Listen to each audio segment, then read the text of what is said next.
Top of the morning to you, and welcome to our show, Good Morning Nairobi, the show that kickstarts your day. I am your host, Waisu Wafula, and some words to brighten your day. A morning is a wonderful blessing. It stands for hope, giving us another start of what we call life. Today we are joined in studio by Mr. Dennis Onsarigo, a renowned investigative journalist. Mr. Onsarigo has worked with the Standard Media, where he hosted Kenya's first TV crime series, Case Files, which gives sentenced individuals a chance to talk about the crimes that landed them behind bars. The show airs on KTV, KTN Home, and KTN News. Mr. Onsarigo will have a chat about his career as a journalist and communications expert and offer some tips for our viewers who want to follow in his footsteps. Karibu sana, Mr. Onsarigo. Nashukuru sana. I'll begin by thanking you for this opportunity, for creating time to be with us here. And I'll start by asking, what are you currently doing? As I'm sure people still know you from your show, Case Files. So what are you currently doing at the moment? Currently, I'm doing many things. I'm actually a communications director consultant for the Raila Odinga Secretariat. And I'm also consulting and working as communications director for the county government of Taita Taveta. Apart from that, I'm doing political consultancy. Yes. What is the job as the director of communications and accounting? What does it your job as the communications director? It's many things. First, you speak on behalf of the county government, and then you coordinate communication from 11 departments. As you're aware, that the county governments are set up, have taken up the shape and style of the national government, where in the national government we have what we call a cabinet secretary. At the county level, we have what we call a county executive committee member, CECM. Okay. So we coordinate 11 ministries or departments. Yes, so that's what I do. So we coordinate 11 departments where we have 11 or so information officers attached to these departments who work on stories and work on scripts and videos and have them submitted to a central server where editing is done and information granted for them to be uploaded either to our social media pages or to mainstream media. So we handle communication work for the departments and, of course, the office of the governor. Yes. And how has this job affected you and your profession as an investigative journalist? Has there been any drastic changes you had to make in order to fit in? It hasn't. It has exposed me more to many good challenges and many good opportunities. So it has helped me sharpen my skills in reporting. As you may be aware, that currently we're working on several programs that will be airing on our local TV station starting next year, sometime in June. So this job has given me a chance to not only concentrate on my work as a journalist, but also it has enabled me to broaden my skills in this field of journalism. It's good to hear. Very good to hear. So, kindly, if you don't mind, take us back and tell us about your early life. Okay. Yeah, that's good to hear. So, kindly take us back and tell us about your early life, your educational background. I can't, you said, I tell you about my early life or something. Your educational background.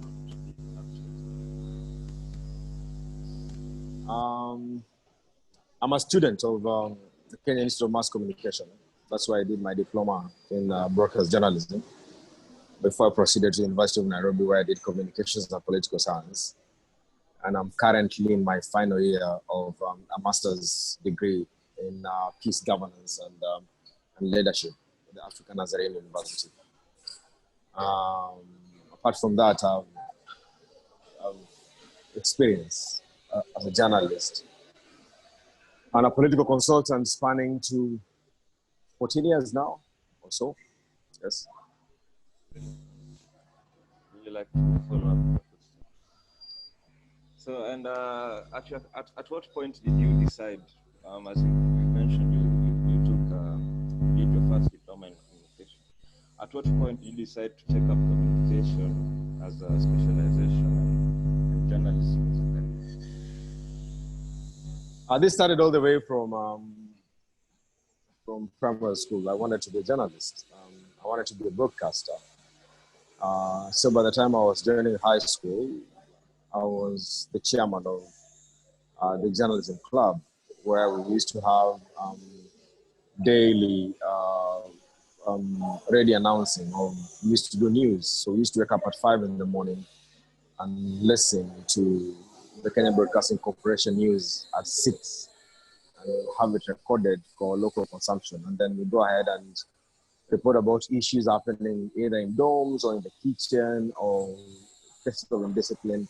And then we have this recorded as a broadcast for 15 minutes and have it aired during the assembly. So from this broadcast, action was taken. So people will listen for 15 or so minutes, and then the principal will stand up and say, we need to either fix water,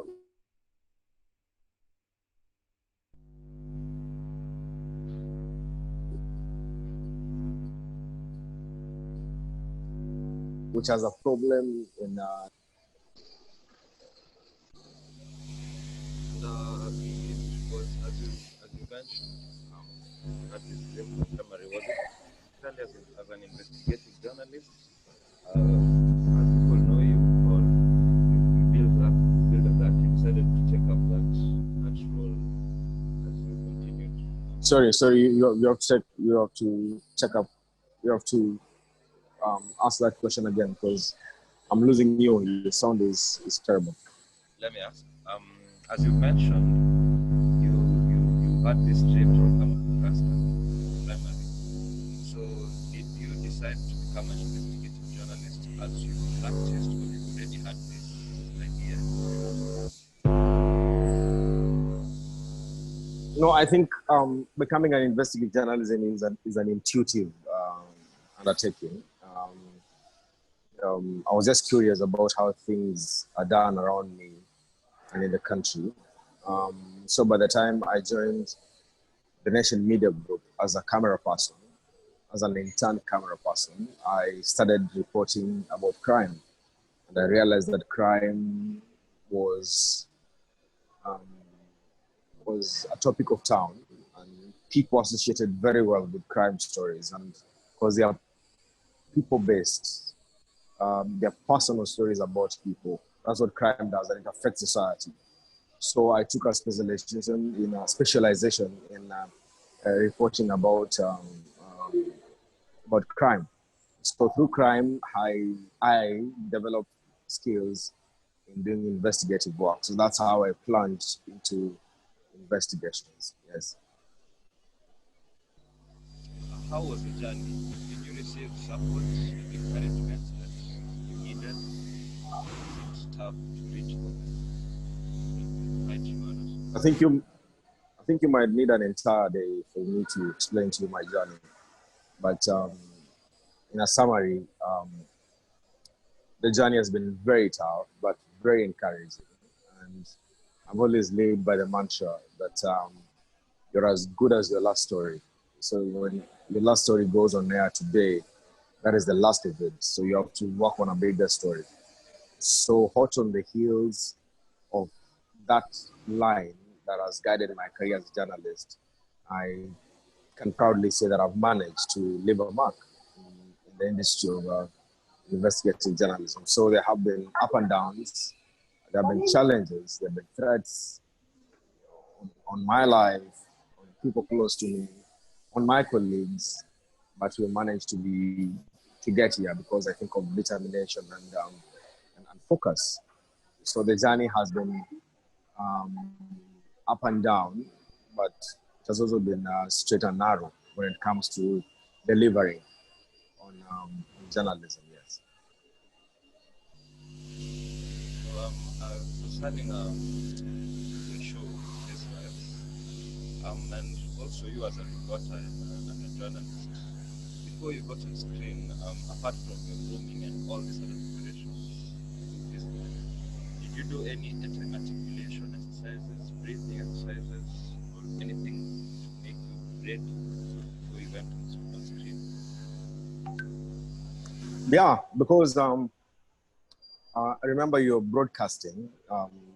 You should take care of your tonation. You should take care of your breathing, and you should also take care of your accent. Remember, we are heavily accented people. You rarely get to understand that you have an accent until you travel out of this country, and someone can pick it out. So those are things you must work on.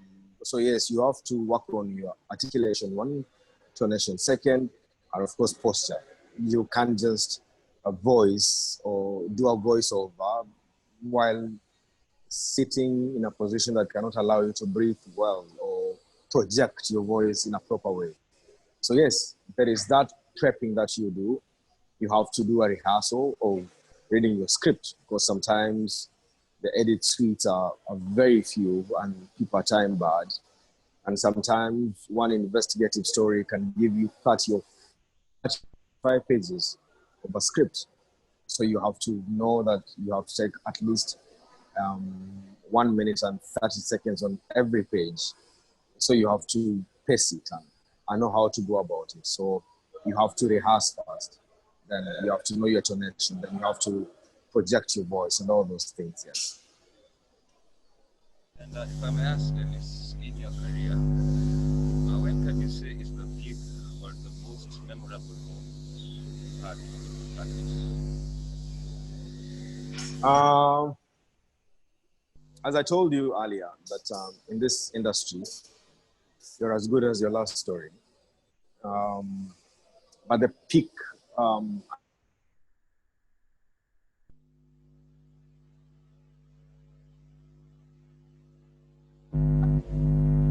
I think was in 2006. I'm receiving a few calls. Yeah, it's a bit hot in Mombasa. So the peak of my career was in 2006, I think, when I covered the Kenya Airways crash in Cameroon. I traveled into that country alone with my camera and a laptop and an editing software called Abigan. I did not have prior experience on editing. I did not have prior experience on reporting about Swahili. So I left the country straight into Cameroon to go and do this work. And we became the first media house to broadcast images of the crash site of the Kenya Airways flight that went down in Cameroon. And we were widely quoted by the international media, including the South African Broadcasting Corporation, and of course, regional media, NTV Uganda, when they took up my link, um, when they were talking about the crash. So I think that was the highlight of of my my career as a journalist. And that particular time, remember, I was a camera person who transitioned into a reporter. And later, sometime back I think in 2010, when we did a very big story about some drug cartel. We remember the Atur Margarians and the Atur Sargassians. Um, that was one of the biggest, again, stories we did. And to cap it all, there's the story of poaching that was widely carried out by Kenya Wildlife Service Rangers under the officers, and we exposed it. And I can proudly say, since that time, we haven't lost a single rhino to poaching after that exposure. So I think that is one of the best peaks of my career as an investigative journalist. Yes, we are looking forward to working with you. As we finalize, I'd like to ask you if you had a chance to do it all over again, to take the same path that you have? Yes, journalism is like riding a bike. So I'll take the same path, but improve on my riding skills. Yeah, so we are now better exposed to technology. We are better exposed to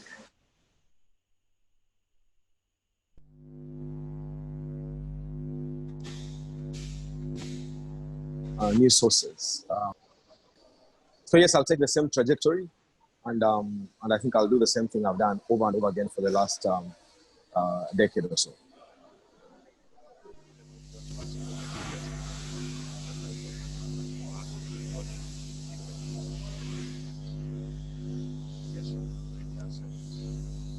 So thank you very much, Dennis, for your time here with us. And one final word they made for those who aspire to be like you in the near future. Journalism is not found in class. What they give you in class is a foundation on what not to report about and what can keep you out of jail. But for you to practice and become a good journalist, you will never find it in grades. You have to be out here and look for work and work, and the world will identify with you as a good journalist. That's it. Thank you. Really appreciate you cycling all the way. Sadly, we have come to the end of our show here. But good thing is you can catch us again here, same time next week as we start your morning with some drive. That's it from us. I have been your host, Waisu Wafula. Until next time, stay safe and don't forget to sanitize.